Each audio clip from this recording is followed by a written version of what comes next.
Hello mga Kalodimax! Nandito naman po si Melissa Magbanwa Baradero ng Mitsubishi Pickup Santos na magbibigay sa inyo ng panibagong kaalaman tungkol sa Expander Cross 2024 model po natin. Panoorin nyo po and then please like and subscribe and hit the notification bell and follow nyo lang po ako at panoorin nyo po lahat ng ina-upload ko na video sa YouTube channel ko. Please like lang po and subscribe lang po, Melissa Baradero. Tan po natin sa exterior. Ito po yung headlights ng Expander Cross. Naka-T-shape na po siya. T-shape po, LED. And then yung front lights po natin is LED na po. And then ang front wheels po natin is na-equip na po. And then, ang taillights natin is T-shape LED. Po tayo sa engine. So, ang engine natin is for A91 1.5L inline 4 double overhead cam 16 valve with Maverick engine po tayo. And then, yung displacement natin is 1,499. And then comprehension ratio natin is 10.1.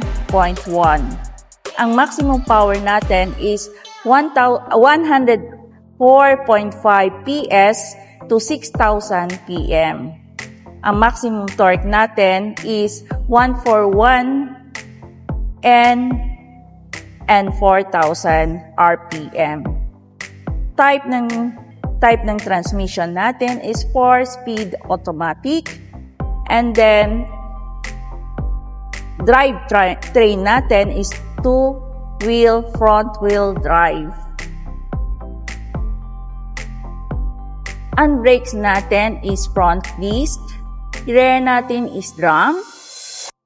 And then, anti-lock braking system tayo. And then, electronic brake force distribution. And then, mayroon tayong brake assist. Naka-install na po lahat yan sa Expander Cross Automatic 2024. Dito naman po tayo sa tire and wheel. So, ang tire niya po is nasa 205/55 R17 po ang laki. And then, ang wheel natin is 17 times 6.53. Two-tone alloy po siya. And then, yung brakes po natin, sa unahan po is disc brake. Ang sa likod po natin is drum brake po. Naka-electronic brake force equipped na po. And then, brake assist po. So, dito na po tayo sa my driver side. Ito po, sir, yung mga controls po natin, nandito po sa door po natin. Naka-leather wrap na rin po yung sa door side natin.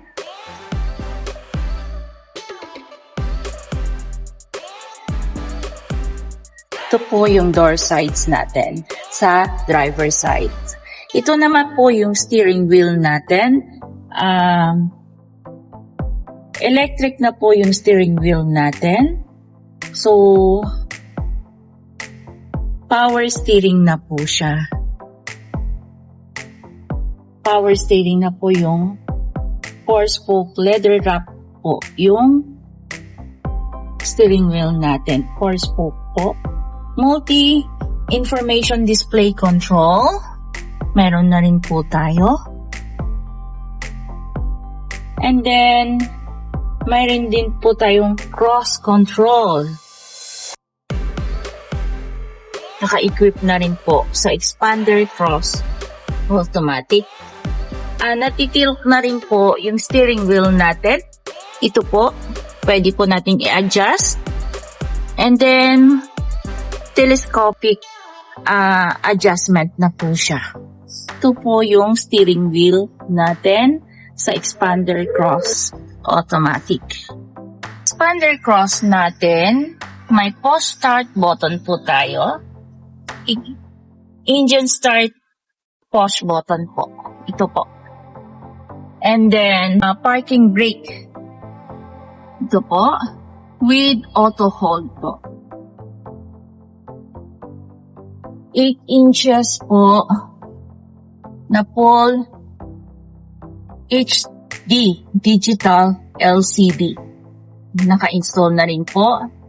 Ang air condition natin is digital control with heater equipped na rin po siya. And then, same din po sa rear. Ang USB charging ports natin, ito po. May 12 volts po siya. As ang front and then third row. Ang seat material natin, synthetic leather with heater guards po. Ito po. Ang seat material po natin sa Expander Cross Automatic. Mayroon po tayong front armrest with console box and tissue holder. So, mayroon tayong front armrest po with console box, tissue po. And then, mayroon din po tayong cup holders.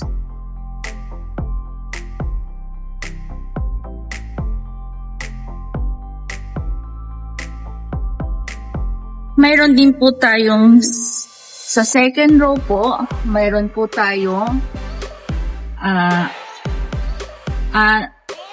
with cups holders din po. Yun po.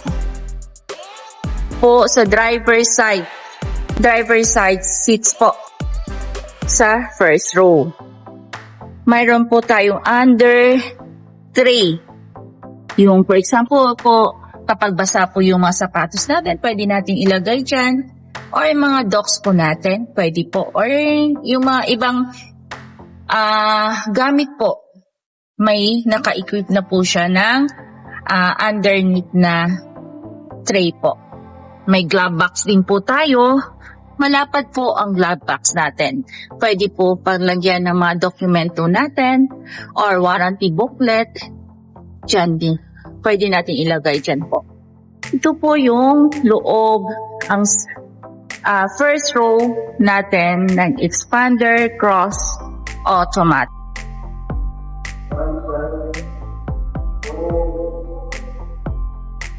Ito po.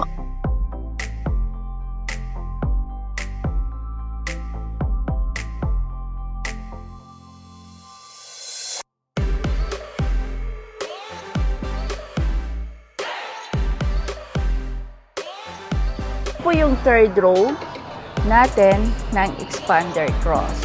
So, pwede nyo siya i-tumble down, flatten po sa floor. So, 50-60 po ang fold ng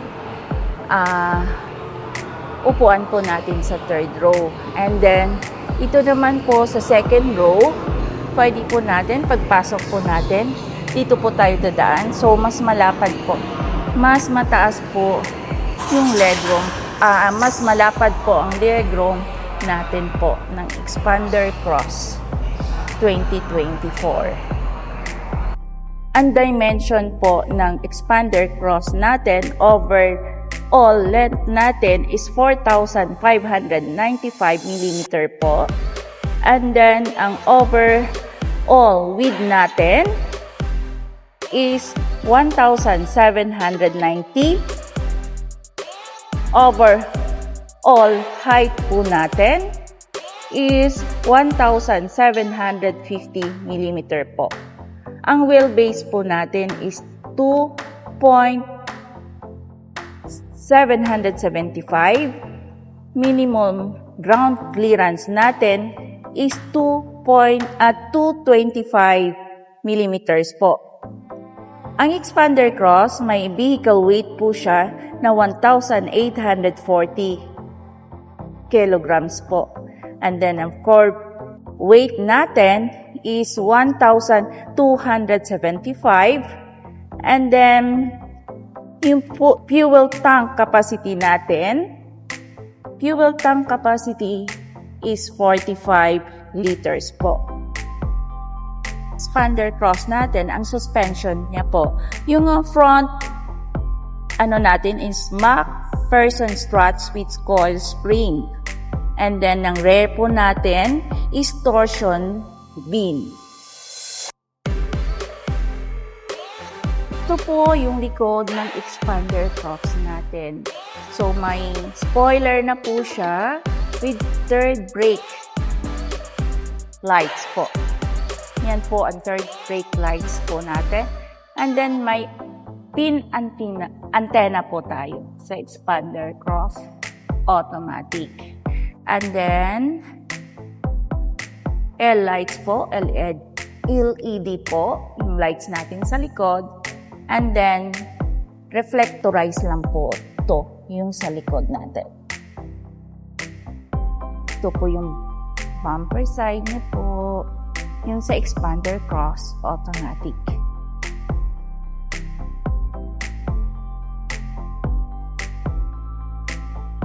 And then we have roof rails na po sa expander cross automatic. Naka-install na po yan. With fender flare and two-tone na po yung expander cross natin. Ito po yung variant na to is expander cross 2024 two-tone po ang unit display po natin sa showroom. Ito po.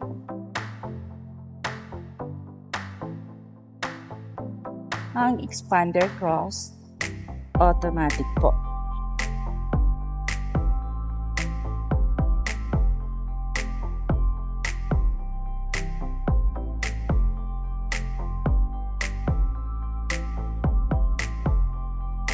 Dito na po nagtatapos ang video natin tungkol sa expander cross na specification niya po. And then po, kung gusto niyo po ng lowest down payment, tawagan niyo lang po ako sa 0945-847 sa Globe ko. And then sa Smart ko is 09614121.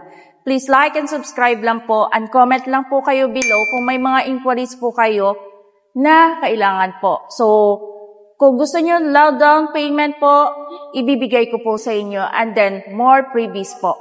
Maraming salamat and God bless po sa lahat. Bye!